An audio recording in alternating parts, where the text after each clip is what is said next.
22 months after launch, Cyberpunk 2077 becomes Steam's top-selling game despite a hugely rocky launch.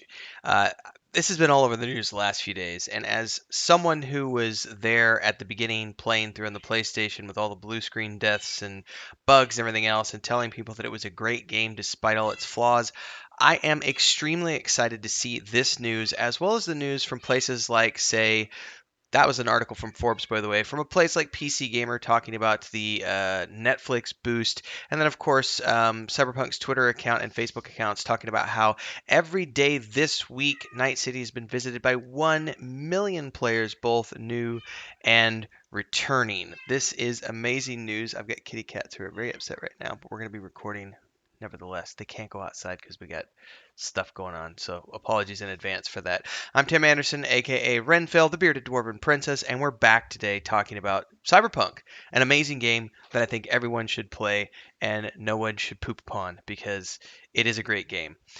This article at Forbes talks a lot about how it was a flawed game.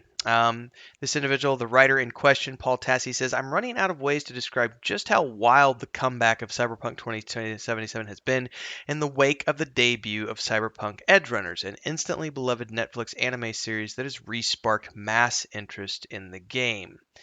It's not just the anime, of course, but millions of players are now realizing that nearly 2 years of patches, after nearly 2 years of patches and fix, Cyberpunk 2070 is not the widely mocked unfinished game it was at launch, and while it always had a solid core, now it's not fundamentally breaking at every turn. And that is leading to this right here, where they've got more than 1 million players logging in every single day, which is pretty amazing.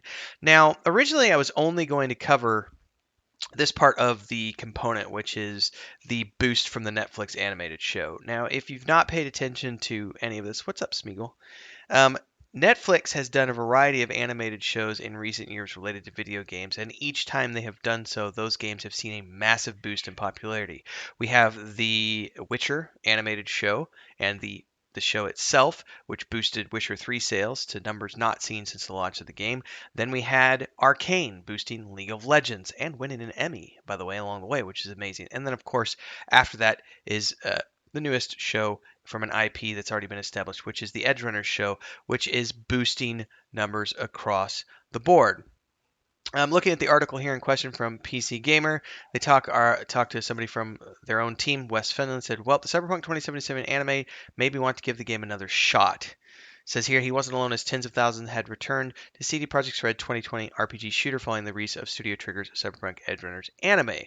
The player count at the time of this writing, which was 8 days ago, had gone up to 85,000 in the last 24 hours. Those are numbers it hadn't seen since January of 2021, with daily highs as of this writing here of around 10 to 15K more normal. Those numbers have gone up even higher since, of course, recently now as of September 21st, which was a few days ago, they were seeing 1 million people per day. And as of the writing of this Forbes site, just on Steam, they were showing new player count highs of 128,000, expecting a peak closer to 150,000 later today, which is up even from 7 days ago, or whatever this was, 8 days ago, when this was at 85,000. So it is continuing to grow. I mean, this is 150,000 would be nearly double what they had written about a week ago. Interestingly enough, it is now also the highest selling game by revenue on Steam, according to Steam's own newly released chart that tracks that.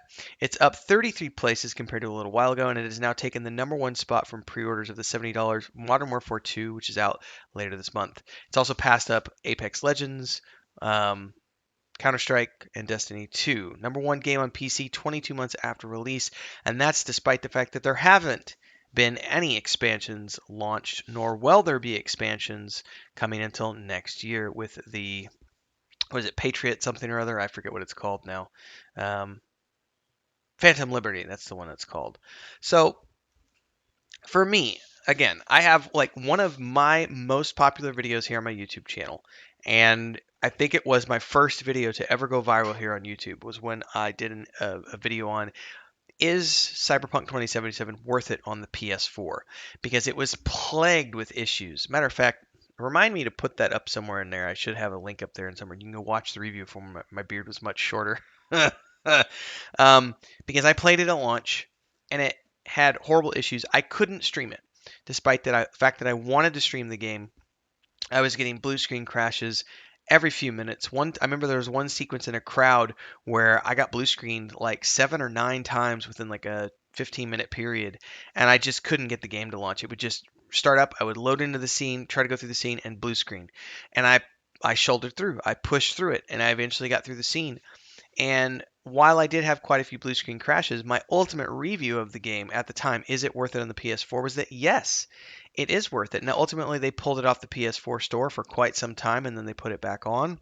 But I was of the opinion that even despite all of its bugs and despite all of its flaws, it was still worth playing because the game at its core was a very good game, an amazing shooter with an amazing storyline. I've got kittens running around here being crazy, so I have to keep one eye open.